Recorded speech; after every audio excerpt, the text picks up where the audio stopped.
बिस्मिल्लाहिर्रहमानिर्रहीम। अस्सलाम वालेकुम dear students, I am Adil Razzaq और आज हम अपना MD CAT physics unit number 14 electronics को हम डिस्कस करेंगे।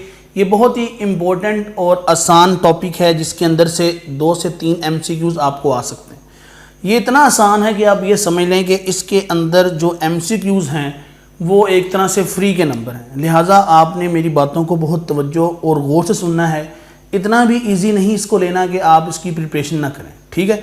मैं सिर्फ ये कह रहा हूँ कि ये आपने चीज़ें पढ़ी हुई हैं, इतनी मुश्किल चीज़ें नहीं आएंगी यहाँ से। Hard and fast simple book की लाइंस हैं, उनको भी एक दफ़ा देख लेना है और जो चीज़ें मैं पढ़ाऊँगा उनको भी आपने देखना है।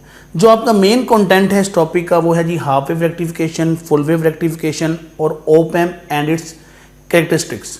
तो मैं कोशिश करूँगा कि इस एक लेक्चर में ही ये पूरा टॉपिक वाइंड अप करूँ, ठीक है। लिहाजा मेरे साथ कनेक्ट रहना है, चीज़ों को अंडरस्टैंड करना है, समझना है। सबसे पहले अगर हम बात करें तो बात शुरू होती है PN जंक्शन से, क्योंकि PN जंक्शन जो है ये इलेक्ट्रॉनिक्स का बिल्डिंग ब्लॉक है। जितनी भी आपके पास इलेक्ट्रॉनिक की चीज़ें होती हैं उनमें PN जंक्शन का बड़ा ही इंपॉर्टेंट रोल है। और PN जंक्शन आपने सेकेंड ईयर में डिटेल में पढ़ा हुआ है कि आपके पास जब आप ग्रुप 3 के एलिमेंट को ग्रुप 4 के एलिमेंट के साथ मिक्सअप करते हो तो P टाइप मटीरियल आता है। सिमिलरली जब आप ग्रुप 5 को ग्रुप 4 के साथ मिक्सअप करते हो तो N टाइप आता है, ठीक है। हम उसकी डिटेल में नहीं जा रहे, ये चीज़ें आपने सिंपल पढ़ी हुई हैं, ये आपको आती हैं। अब जब हम इन दोनों को मिलाते हैं, PN जंक्शन को जब हम मिलाते हैं तो हमें पता है एक जंक्शन बनता है। ये जंक्शन क्यों बनता है? पहला important MCQ, diffusion of electron and holes. Electron and holes diffuse होते हैं, इनकी डिफ्यूजन की वजह से एक बैरियर बन जाता है जो फर्दर डिफ्यूजन को रोकता है, ओके।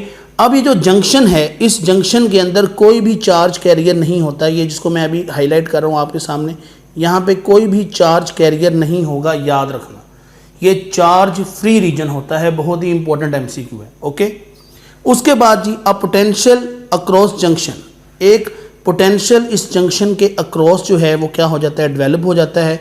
और इस पोटेंशियल की वैल्यू होती है 0.7 सिलिकॉन के लिए और जर्मेनियम के लिए 0.3 वोल्ट। इसको याद रखने का तरीका ये है कि S for silicon, S for 7, तो सिलिकॉन का जो पोटेंशियल बैरियर बनता है वो 0.7 वोल्ट होगा, ओके। अब जो हमारे कोर्स में है चीज़, ये तो सिंपल इंट्रोडक्शन आ गया। अब जो हमारे कोर्स में है वो बात यहाँ से शुरू होती है। ये प्राइमरी नॉलेज है, ये भी पता होना चाहिए, इससे रेलेवेंट बुक लाइंस को आपने पढ़ना है, ठीक है। PN जंक्शन एस डायोड, ये हमारे लिए इंपॉर्टेंट चीज़ है, ओके। अब सबसे पहले डायोड क्या होते हैं जी, ये उसका सर्किट सिंबल है डायोड। 2 टर्मिनल्स, डाई मीन्स 2, एक एनोड है जी पॉजिटिव, और जहाँ पे ये लाइन लगी होती है, इस लाइन पे मैं देखें स्टार बना रहा हूँ, जहाँ पे ये लाइन लगी होगी इट मीन्स ये नेगेटिव टर्मिनल है, इसको बोलते हैं कैथोड, ओके। पहला important MCQ, diode passive circuit element है, मतलब ये एनर्जी पावर वगैरह को इनहेंस नहीं करती। डायोड यूनि जंक्शनल है। यूनि जंक्शनल मीन्स इसमें जंक्शन एक ही बनता है, ठीक है। अगर आप ट्रांजिस्टर को गौर से देखो तो वो आपके पास 2 जंक्शन जो है वहाँ पे बनते हैं, जबकि डायोड में सिर्फ एक जंक्शन बनता है, ओके। बाइपोलर है क्योंकि इसमें करंट इलेक्ट्रॉन एंड होल्स दोनों की वजह से फ्लो करता है।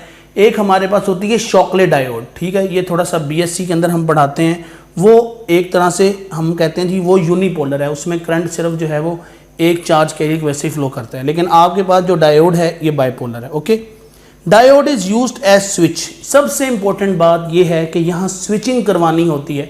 इलेक्ट्रॉनिक्स में मेन जो इंपॉर्टेंट चीज़ है वो है स्विचिंग, कि आप इलेक्ट्रॉन्स के फ्लो को कंट्रोल करते हो, ओके। तो यही वजह है कि हम डायोड इस्तेमाल करते हैं और डायोड इस्तेमाल होती है एज स्विच।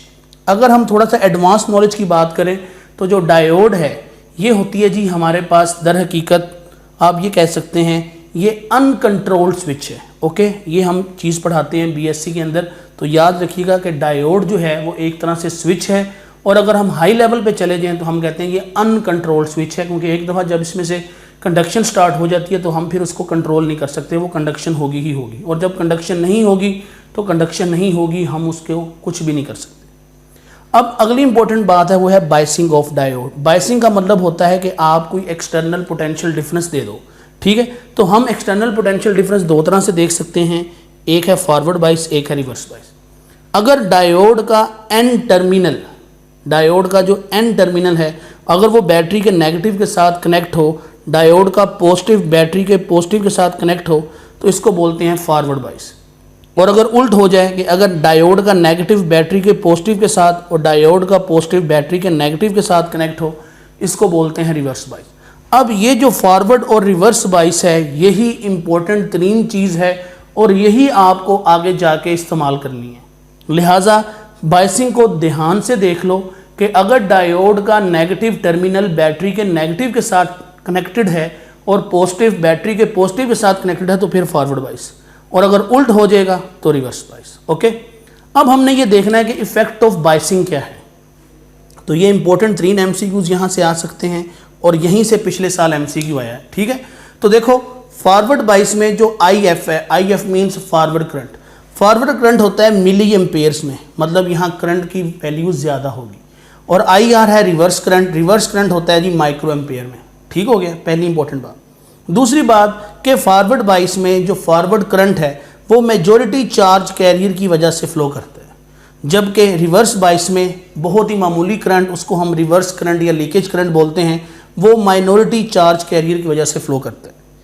अगली इंपॉर्टेंट बात, ये वो MCQ है जो पिछले साल आया है, यहाँ पे मैं डबल स्टार लगा रहा हूँ कि फॉरवर्ड बाइसिंग में जो रेजिस्टेंस होती है वो ओनली फ्यू ओहम्स होती है क्योंकि करंट ज़्यादा है तो रेजिस्टेंस कम। और रिवर्स बाइस में, ठीक है जी, यहाँ से सवाल आया पिछले से, रिवर्स बाइस में जो रेजिस्टेंस है वो सेवरल मेगा ओहम्स होती है। बुक की लाइन है, याद रखना, सिर्फ मेगा ओहम्स नहीं, सेवरल मेगा ओहम्स। ओके, अगली इंपॉर्टेंट बात कि width of depletion region. Forward बाइस में विड्थ ऑफ डिप्लीशन रीजन जो है वो क्या हो जाती है, वो कम हो जाती है। यहाँ पे जो मैंने ये इस्तेमाल किया है नोटेशन, ये चीज़ जाहिर करती है कि यहाँ पे उसकी वैल्यू कम हो रही, जबकि रिवर्स बाइस में विड्थ ऑफ डिप्लीशन रीजन जो है वो इंक्रीज कर जाता है। ठीक है जी, उसकी वजह ये है कि इलेक्ट्रॉन और होल जो है वो अट्रैक्ट हो जाते हैं बैटरी के टर्मिनल की वजह से, जिसकी वजह से गैप जो है वो ज़्यादा हो जाता है। ओके, ये डायोड कैरेक्टरिस्टिक्स कर्व है, ये बहुत इंपॉर्टेंट चीज़ है। इसके अंदर देखें, ये जो रीजन है ये है ब्रेक डाउन रीजन, जो मैंने B लिखा हुआ है, और ये जो रीजन है ये वाला, जो मैंने जो R लिखा हुआ है, ये है रिवर्स बाइस। ओके, और ये जो है आपके पास ये फॉरवर्ड बाइस है। और जब 0.7 वोल्ट सिलिकॉन के केस में आप इसको देंगे तो बैरियर टूट जाता है और करंट शूट कर जाता है। एक तरह से हम ये कहते हैं जी ये शॉर्ट सर्किट हो गया, तो करंट जो है वो एक तरह से बहुत ही ज़्यादा जो है वो फ्लो करना शुरू कर देता है। ठीक हो गया, तो ये रीजन आपने याद रखने हैं। तो डायोड के हमारे पास जो है वो मोस्टली 3 रीजन होते हैं, ब्रेकडाउन रीजन, रिवर्स रीजन, ठीक है जी, एक्टिव रीजन भी एक होता है उसको हम बोलते हैं, और एक होता है फॉरवर्ड बाइस। ठीक है, तो आपने यहाँ पे ये 3 देखने हैं और ये तीनों आपकी बुक में बने भी हुए हैं। अगली इंपॉर्टेंट बात कि जो ग्राफ है वो I और V के दरमियान है, सबसे इंपॉर्टेंट बात। तो ये जो आपके पास इसका स्लोप है ये कंडक्शन देगा। ठीक है जी, कि डायोड कंडक्ट कर रही है। ओके, अब अगली बात है कि फॉरवर्ड और रिवर्स बाइसिंग की पहचान कि कौन सा फॉरवर्ड है कौन सा रिवर्स। अब एक बात याद रखना कि डायोड ने हमेशा तब कंडक्ट करना है जब ये फॉरवर्ड बाइस होगी। बहुत ही इंपॉर्टेंट बात, डायोड रिवर्स बाइस में कंडक्ट नहीं करती। ओके, ये बात याद रखनी है। जो हम लीकेज करंट कहते हैं ये हम कहते हैं जी वैसे ही बस थोड़ा सा जो है वो फ्लो करता है। अदरवाइज अगर हम आइडियली बात करें तो हम कहते हैं जी कि डायोड जो है वो सिर्फ फॉरवर्ड बाइस में कंडक्ट करती है। ओके, तो इसका जो करंट आएगा वो सिर्फ फॉरवर्ड बाइस में आएगा, रिवर्स में नहीं होगा। बहुत ही इंपॉर्टेंट पैरामीटर है डायोड का कि डायोड हमेशा तब कंडक्ट करती है जब ये फॉरवर्ड बाइस हो। अब यहाँ पर आपने अपनी अंडरस्टैंडिंग को चेक करना है और मुझे बताना है कि कौन सी डायोड फॉरवर्ड बाइस है, कौन सी रिवर्स बाइस। तो ये एक तरह से समझ लें MCQs हैं डायग्राम बेस्ड। इस तरह के क्वेश्चंस मैं आपको दे सकता हूँ टेस्ट सेशन के अंदर। ओके, अब ये देखें जी, ये आपके सामने जी एक डायोड लगी हुई है, हमें नहीं पता पोटेंशियल कितना है। ये है ग्राउंड मीन 0 वोल्ट। तो यहाँ पे देखें जी डायोड का पॉजिटिव के साथ टच है, तो हमने कहा जी ये फॉरवर्ड बाइस है, तो यहाँ पे करंट फ्लो होगा, तो ये आ गया जी आपके पास फॉरवर्ड बाइस। ओके, अब इसको देखो गौर से, यहाँ पे ये जो आपके पास पॉजिटिव टर्मिनल है ये ग्राउंडेड है और नेगेटिव टर्मिनल बैटरी के नेगेटिव के साथ कनेक्ट है। तो हमने कहा जी यहाँ से एक करंट जो है वो इस तरह फ्लो करेगा, तो ये भी हमारे पास फॉरवर्ड बाइस है। इधर देखें, अब यहाँ पे तवज्जो करनी है, यहाँ पर जो बैटरी का पॉजिटिव है वो इसके पॉजिटिव के साथ कनेक्टेड है, लेकिन ये जो नेगेटिव है ये इसके पॉजिटिव के साथ कनेक्टेड है। तो अब हमने नेट इफेक्ट देखना है कि नेट इफेक्ट क्या होगा। तो नेट इफेक्ट ये होगा कि ये जो डायोड है ये फॉरवर्ड बाइस होगी, किस तरह से कि इसमें से इसका ये पोटेंशियल माइनस करें तो हम कहते हैं जी ये करंट आई इस डायरेक्शन में फ्लो करेगा और ये +3 वोल्ट फॉरवर्ड बाइस है, तो ये भी हमने कहा ये फॉरवर्ड बाइस होगी। ओके, नेट इफेक्ट देखना है। अब यहाँ पे आ जाओ, इसको गौर से देखो। अब बैटरी का जो पॉजिटिव टर्मिनल है वो डायोड के पॉजिटिव के साथ लगा हुआ है और यहाँ पर जो नेगेटिव है वो नेगेटिव के साथ। अब यहाँ पे देखो कि ये -10 वोल्ट क्या है, ये -10 वोल्ट यहाँ पे फॉरवर्ड बाइस है, जबकि यहाँ पे ये +5 वोल्ट फॉरवर्ड बाइस है। तो अब यहाँ पे कौन संभालेगा, कौन करंट की डायरेक्शन संभालेगा और किस डायरेक्शन में फॉरवर्ड बाइस है? तो हमने कहा जी अब जो फॉरवर्ड बाइस है वो इस डायरेक्शन में होगा और अब हमने कहा -5 वोल्ट के हिसाब से ये डायोड क्या है, ये फॉरवर्ड बाइस है। तो डियर स्टूडेंट, इस तरह से आपको जो है वो डायग्राम बेस्ड क्वेश्चन आ सकते हैं। तो आपने ये सिंपल बातें याद रखनी है डायोड के हवाले से। अब मैं बढ़ूँगा आगे, अब हम डायोड को इस्तेमाल करेंगे as half wave rectification and as full wave rectification. तो मेन कंसेप्ट आपने ये याद रखना है कि डायोड हमेशा तब कंडक्ट करती है जब ये फॉरवर्ड बाइस हो और जब ये रिवर्स बाइस हो तो ये कंडक्ट नहीं करती। अब हम बढ़ते हैं लेक्चर के दूसरे हिस्से की जानिब। स्टूडेंट्स, अब हम लेक्चर के दूसरे हिस्से की जानिब बढ़ते हैं कि जिसके अंदर मैंने आपको एप्लीकेशन ऑफ डायोड जो है वो आपके साथ डिस्कस करूंगा। तो देखें जी, हमारे पास यहाँ पर जो एप्लीकेशन है डायोड्स की वो है रेक्टिफिकेशन। एक ऐसा फिनोमिना कि जिसके अंदर हम एसी को डीसी में कन्वर्ट करते हैं और इसकी बहुत बेसिक मिसाल आपका मोबाइल चार्जर है। आपके जो मोबाइल की बैटरी है वो डीसी पे चार्ज होती है, लेकिन आप चार्जर को एसी सॉकेट के अंदर प्लग करते हैं। अब सवाल यह है कि फिर वो कैसे एसी को डीसी में कन्वर्ट करता है? तो उसका सिंपल आंसर है रेक्टिफिकेशन। ओके, अब हमारे पास रेक्टिफिकेशन की 2 टाइप्स हैं, एक को बोलते हैं हाफ वेव रेक्टिफिकेशन और दूसरे को बोलते हैं फुल वेव रेक्टिफिकेशन। एक के अंदर आधी वेव रेक्टिफाई होती है जबकि दूसरे के अंदर फुल वेव होती है। अब इन दोनों में कंपैरिजन देखें और ये आपकी क्वेश्चन डोमेन है। ठीक है, पहली बात यह है कि आपके पास हाफ वेव रेक्टिफिकेशन में सिंगल डायोड इस्तेमाल होगी जबकि फुल वेव में 4 डायोड इस्तेमाल होंगी जो कि एक ब्रिज सर्किट की सूरत में होती है। आउटपुट आपने लेनी है अक्रॉस रजिस्टर, यहाँ भी आप आउटपुट लेंगे अक्रॉस रजिस्टर। यहाँ पर जो आपके पास आउटपुट वोल्टेज होगी वो होगी V peak -0.7 volt in case of silicon. ठीक है, क्योंकि सिलिकॉन के अक्रॉस पोटेंशियल ड्रॉप आएगा तो वो आप माइनस कर देंगे तो आउटपुट वोल्टेज आ जाएगी। जबकि यहाँ पे Vp -1.4 वोल्ट, क्यों? क्योंकि यहाँ पर एक साइकिल में 2 डायोड्स ने कंडक्शन करनी होती है, तो 2 डायोड्स का ड्रॉप जो है वो 1.4 आएगा जो आप माइनस करेंगे। अगली सबसे अहम बात वो ये है कि आपके पास हाफ वेव रेक्टिफिकेशन में इनपुट और आउटपुट फ्रीक्वेंसी सेम रहती है, जबकि फुल वेव रेक्टिफिकेशन में आउटपुट फ्रीक्वेंसी डबल हो जाती है। और यहीं से आपको क्वेश्चन आएगा, यहाँ से आपको टाइम पीरियड का क्वेश्चन आ सकता है, यहाँ पे आपको फ्रीक्वेंसी का क्वेश्चन आ सकता है। ओके, अगली इंपॉर्टेंट बात है जी इसकी एफिशिएंसी। तो हाफ वेव रेक्टिफिकेशन की जो एफिशिएंसी है वो 40.6% होती है क्योंकि इसके अंदर कुछ लॉसेस भी होते हैं। ठीक है, सिमिलरली यहाँ पर एफिशिएंसी डबल हो जाएगी फुल वेव रेक्टिफिकेशन में जो कि होती है 81.2%। अब हमने ये देखना है कि ये हाफ वेव रेक्टिफिकेशन कैसे काम करती है। तो सबसे पहले सर्किट देखें इसका। सर्किट में क्या है जी, हमारे पास के एक डायोड है, ठीक है, जिसके साथ हमने एक रजिस्टर लगा दिया सीरीज में। अब आप देख सकते हैं कि मैं आउटपुट किसके क्रॉस ले रहा हूँ, रजिस्टर के क्रॉस। इनपुट एसी लगानी है आपने। ठीक है, अब ये जी हमारे पास एसी का एक साइकिल है T0 से T/2, T/2 से T। अब T0 से T/2 तक आप देख सकते हैं ये पॉजिटिव पीक आएगी। यही वजह है कि पॉइंट ए और बी पे जो टर्मिनल्स होंगे, ए पे पॉजिटिव आ जाएगा, बी पे नेगेटिव। जब ये इस तरह से आ जाएगा तो डायोड क्या हो जाएगी, ड्यूरिंग T0 से T/2 डायोड हो जाएगी फॉरवर्ड बाइस। और डायोड ने ये सारा साइकिल गुजार देना है। मैंने आपको पहले बताया था कि डायोड सिर्फ कंडक्ट करेगी फॉरवर्ड बाइस में। तो अब T0 से T/2 तक डायोड फॉरवर्ड बाइस है, तो डायोड ने क्या किया जी, डायोड ने ये वाला साइकिल गुजार दिया। अब जब अगला साइकिल आएगा T/2 से T तक, तो ये देखें हमने कहा जी ड्यूरिंग T/2 से T डायोड इज रिवर्स्ड बाइस। अब डायोड कंडक्ट नहीं करेगी, क्यों? क्योंकि अब आपके पास जो टर्मिनल्स हैं वो उल्ट हो जाएंगे। ए पे आ जाएगा नेगेटिव, बी पे आ जाएगा पॉजिटिव। और अब आप देख सकते हो कि डायोड क्या है, डायोड होगी है रिवर्स बाइस। कब तक? T/2 से T तक। तो ये सारा जो साइकिल है, इस साइकिल में डायोड कंडक्ट नहीं करेगी, ये आप देख सकते हो।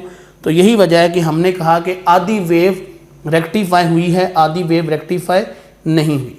तो ये है जी हमारे पास हाफ वेव रेक्टिफिकेशन और इसकी क्वेश्चन डोमेन में आपके साथ डिस्कस कर चुका हूँ। ओके, अब हम बढ़ते हैं फुल वेव रेक्टिफिकेशन की जाने।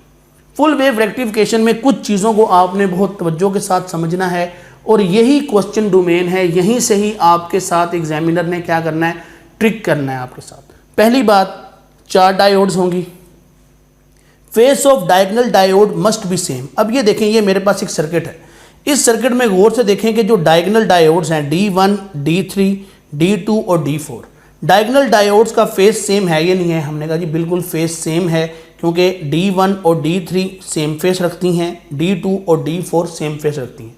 अगर आपको सर्किट इस तरह का मिले कि जिसमें ये फेस इस तरह से ना हो, तो वो सर्किट की आउटपुट ज़ीरो होगी, वो सर्किट चलेगा ही नहीं, ठीक है। तो वो ये काम आपके साथ कर सकता है कि सर्किट आपको गलत बना के देगा और आपसे पूछेगा हाँ भी बताएं आउटपुट आएगी या नहीं आएगी, ठीक है। तो इस बात को आपने गौर से देखना है कि डायगोनल्स डायोड का जो आपके पास है वो क्या होगा, वो आपके पास फेस सेम होगा। अगली इंपॉर्टेंट बात कि input and output must be taken from diagonal terminals, ये सबसे इंपॉर्टेंट पैरामीटर है और यहाँ से भी वो सर्किट के अंदर आपको जो है वो चेंज करके आपसे पूछेगा।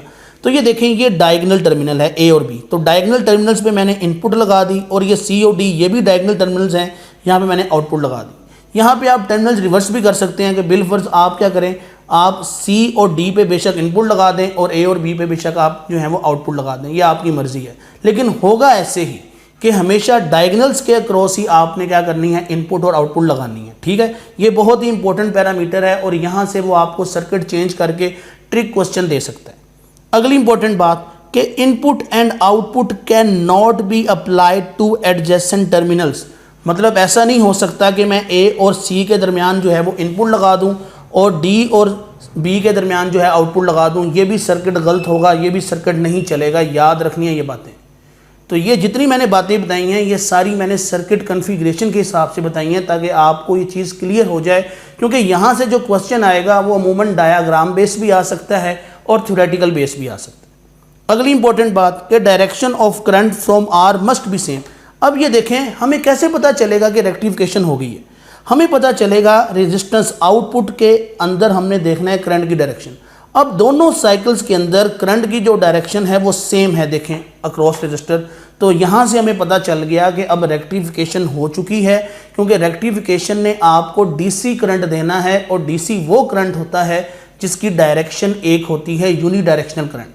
तो आप देख सकते हो कि दोनों साइकिल्स में अक्रॉस रजिस्टर करंट की डायरेक्शन सेम है, तो हमने कहा जी हमारे पास रेक्टिफिकेशन होगी। बिलफर्ज अगर वो डायग्राम बना कर दे और करंट की डायरेक्शन अपोजिट शो करे तो आपने कहना है भाई ये गलत है, यहाँ पे रेक्टिफिकेशन नहीं हुई, ओके। अगली बात कि आपके पास जो आउटपुट होगी वो हमेशा पल्सेटिंग DC होगी, ये स्मूथ DC नहीं होनी, ठीक है। वो पल्सेटिंग DC होगी, उसको फिर हम फर्दर स्मूथ करते हैं by using RC filter circuit, okay, वो मैं आपको आगे बताता हूँ। अब ये जी आपके पास एक सर्किट डायग्राम है, आप देख सकते हो, ठीक है। इस सर्किट डायग्राम को तसल्ली से देख लो, जितनी मैंने बातें बताई हैं वो मैंने सारी बातें यहाँ पे अप्लाई कर की हैं, ओके। ये जी इनपुट सिग्नल है, ये आउटपुट सिग्नल है, ये इनपुट सिग्नल है जी, ये आ गया जी T0 से ये आ गया T/2 और ये आ गया जी T। अब हाफ साइकिल के लिए T0 से T/2 के लिए आपके पास सिर्फ डायगोनल डायोड्स जो हैं वो फॉरवर्ड बाइस होंगी। याद रखिएगा एडजेसेंट डायोड्स जो हैं वो फॉरवर्ड बाइस नहीं होंगी, हमेशा डायगोनल्स डायोड जो हैं वो फॉरवर्ड बाइस होंगी। तो यहाँ पे देखें जी, इस सर्किट कॉन्फ़िगरेशन के हिसाब से D2 एंड D4, ये मैं यहाँ पे इसको फिलअप कर रहा हूँ, D2 एंड D4 ये कंडक्ट करेंगी। गौर से देखो, दोनों डायगोनल्स हैं, दोनों का फेस भी सेम है, तो इनमें से करंट जो है वो फ्लो करेगा, ओके।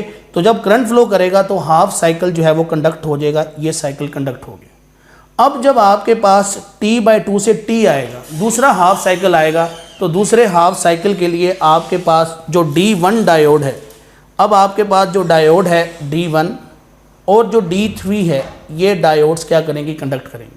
वंस अगेन देख सकते हो डायगोनल डायोड्स हैं, फेस सेम है, तो इन्होंने ही कंडक्ट करना है, तो ये जो आपके पास T/2 से T होगा इसको भी कंडक्ट करवा देंगे। तो यही वजह है कि यहाँ पे जो आउटपुट है वो ऐसे पल्सेटिंग आ गई और आपके पास जो फ्रीक्वेंसी है आउटपुट की वो डबल होगी, ओके। तो ये आपने याद रखना है। वो बाज़ औक़ात आपको सर्किट बनाकर देगा और पूछेगा हाँ भी इस साइकिल के लिए कौन कौन सी डायोड्स फॉरवर्ड बाइस हैं, कौन कौन सी डायोड्स रिवर्स बाइस हैं, तो ये आपको पता होना चाहिए, ओके। यहाँ पे मैंने इसको इस तरह से बनाया है, क्या पता वो इसकी डायरेक्शन अपोजिट कर दे, ठीक है। यहाँ पे दोनों डायोड्स का रुख अपवर्ड है, क्या पता वो इन दो का रुख डाउनवर्ड कर दे, इन दो का अपवर्ड कर दे, ठीक है। तो आपने इससे परेशान नहीं होना, आपको लॉजिक क्लियर होना चाहिए, ओके। अब पल्सेटिंग आउटपुट आ गई, तो इसको जो है वो स्मूथ करने के लिए मैंने बोला फिल्टर सर्किट लगाते हैं, और फिल्टर सर्किट क्या होता है, वो आरसी सर्किट होता है। अब यहाँ से जो अगली इंपॉर्टेंट बात है वो सुन लें कि डायोड हमेशा, मैंने क्या बताया, डायोड कंडक्ट करती है फॉरवर्ड बाइस में, और फॉरवर्ड बाइस में उसने क्या करना होता है, अगर एसी है तो हाफ साइकिल। तो हम ये भी कहते हैं कि जी ये 0 रेडियन से लेकर पाई रेडियन तक ये क्या करती है, ये कंडक्ट करती है, ओके। तो बाज़ औक़ात आपको ये जो है ये डायग्राम आप देख सकते हैं, इसमें डायोड अगर ऐसे लगी हो उल्टी डायरेक्शन में, तो आपने कहना है जी कि अब आपके पास जो डायोड है ये कंडक्ट करेगी, लेकिन कब, जब ये फॉरवर्ड बाइस होगी, और इसने सिर्फ कंडक्ट करना है ड्यूरिंग हाफ साइकिल, ओके। तो ये था जी हमारा जो है ये लेक्चर, और इसके अंदर ये पोर्शन जिसके अंदर मैंने आपको रेक्टिफिकेशन समझाई है। अब नेक्स्ट मैं डिस्कस करूँगा ऑप एम्प को और उसके करैक्टर को, और इसके साथ ही फिर ये हमारा जो टॉपिक है वो क्लोज हो जाएगा। तो अब हम बढ़ते हैं लेक्चर के अगले हिस्से की जानिब। स्टूडेंट्स, अब हम इस लेक्चर के आखिरी हिस्से की जानिब बढ़ते हैं कि जिसके अंदर मैं डिस्कस करूंगा op amp and its characteristics. ये बहुत ही बेसिक और आसान सा जो है आर्टिकल है, और आपने कोशिश करनी है कि इस लेक्चर के साथ साथ आपने बुक की लाइंस को लाजमी रीड करना है, ठीक है। क्योंकि यहाँ से जो क्वेश्चन आएगा वो आपको बुक लाइन भी आ सकती है, और आपको थोड़ा सा एनालिसिस बेस्ड क्वेश्चन भी आ सकता है, ठीक है। गौर से देखें आप अपने कोर्स में, तो उसने सिर्फ बात की है op amp and its characteristics, ठीक है। तो आपने इसके कैरेक्टरिस्टिक्स को लाइन बाय लाइन लाजमी पढ़ना है और अंडरलाइन भी करना है। मैंने इस लेक्चर के अंदर तमाम बातें डिस्कस की हैं, लेकिन फिर भी आपने बुक के अंदर जो टॉपिक है उसको भी देखना है, जो एग्जाम्पल हैं, जो न्यूमेरिकल हैं, ये सारे आपने अच्छी तरह से करने हैं, ठीक है। तभी ये टॉपिक आपका अच्छी तरह से प्रिपेयर होगा। अब देखें जी, सबसे पहले ऑप एम्प क्या होता है। ऑप एम्प को हम बोलते हैं इंटीग्रेटेड सर्किट। अब ये इंटीग्रेटेड सर्किट क्या होता है, जब आप सर्किट के ऊपर छोटे छोटे कंपोनेंट्स को मिला देते हो, रजिस्टर, कैपेसिटर, डायोड, ट्रांजिस्टर, जब आप उसको एक कैप्सूल के अंदर पैक कर देते हो तो उसको बोलते हैं इंटीग्रेटेड सर्किट। इसकी सिंपल सी मिसाल है IC 741। अब ये वो IC है जो कैलकुलेटर में इस्तेमाल हुई थी, और इसको ऑप एम्प हम इसलिए कहते हैं क्योंकि हमने इससे मैथमेटिकल ऑपरेशंस करवाए थे, ठीक है। तो ये बात आपने भूलनी नहीं है कि इसको ऑप एम्प हम क्यों कहते हैं। ये जी इसकी एक्सटर्नल लुक है कि जिसके अंदर आप देख सकते हैं ये IC है, इसकी 8 पिन्स हैं, ठीक है। ये इसकी इंटरनल लुक है। इंटरनल लुक में आप देखें जी कि आपके पास यहाँ पर ये 2 टर्मिनल्स हैं, ये 2 इनपुट टर्मिनल्स हैं, एक होता है नेगेटिव, एक होता है पॉजिटिव। नेगेटिव को बोलते हैं इन्वर्टिंग टर्मिनल, और पॉजिटिव को बोलते हैं नॉन इन्वर्टिंग टर्मिनल। ये जो प्लस माइनस VCC लगी हुई है, ये इसको एनर्जाइज करने के लिए होती है। V आउट आउटपुट आ गया, R in internal resistance, R not output resistance. तो ये इसके कैरेक्टरिस्टिक्स हैं, इन्हीं को हम यहाँ पे 1 बाय 1 डिस्कस करेंगे। सबसे पहले आ जाए इन्वर्टिंग टर्मिनल पे। अगर आप इनपुट देंगे नेगेटिव टर्मिनल के ऊपर तो ये काम भी उल्ट करेगा। इन्वर्टिंग का मतलब है रिवर्स कर दो, उल्ट कर दो, ओके। तो अगर आप इसको इनपुट दोगे इस तरह से, तो ये इसने इनपुट को एम्पलीफाई करना है, लेकिन इसने फेस चेंज कर देना है, और फेस चेंज कितना होगा, 180 डिग्री। इसकी मैं अमूमन बच्चों को मिसाल ये देता हूँ कि आपने बचपन में जो है एक रिमोट कंट्रोल वाली गाड़ी से साथ लाजमी खेला होगा। अब उसमें क्या होता है, एक गाड़ी होती है और एक उसका रिमोट कंट्रोल होता है, और उसके ऊपर सिर्फ 2 बटन्स होते हैं, ठीक है। अब आपने क्या किया, गाड़ी के अंदर सेल डाल दिया, वो जो सेल है वो एनर्जाइजिंग बैटरी है, ठीक है जी। अब आपने क्या किया, एक बटन प्रेस किया, एक बटन प्रेस करते हो गाड़ी आगे जाती है, एक प्रेस करते हो गाड़ी पीछे आती है। अब उसके अंदर ऑप एम्प लगा हुआ है, और वो बताता है कि आपने इनपुट कौन सी दी है। अगर आप वो बटन दबाते हो कि जो इन्वर्टिंग टर्मिनल है, तो अब वो गाड़ी को पीछे की तरफ लेके आएगा, क्योंकि उसने अब उसको उल्ट डायरेक्शन में मूव करवाना है। अगर आप दूसरा बटन दबाओगे तो वो समझेगा कि ये प्लस पे इनपुट दी हुई है, तो अब उसको फॉरवर्ड मूव करवाएगा, ओके। तो ये इंपॉर्टेंट चीज़ है। दूसरी चीज़ वही मैंने अभी जो डिस्कस की एग्जाम्पल के साथ, नॉन इन्वर्टिंग टर्मिनल।